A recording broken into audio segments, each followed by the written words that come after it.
रखो जवानिया पतू काबू नहीं होला बर्दाश्त गरम खून के। अच्छा सबके देखो जिंदगी जिया सुकून के।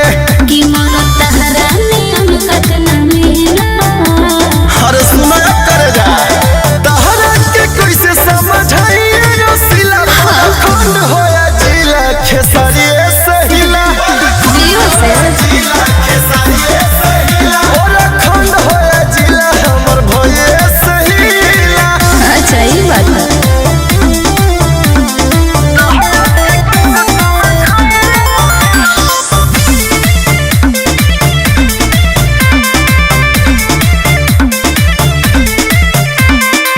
लागब ना हम दादा याद से हो ओहिर जाति के रंग बाज से हो नाम होते मसूरी धक्का धड़कन हो कहो पावर हम देखाई काया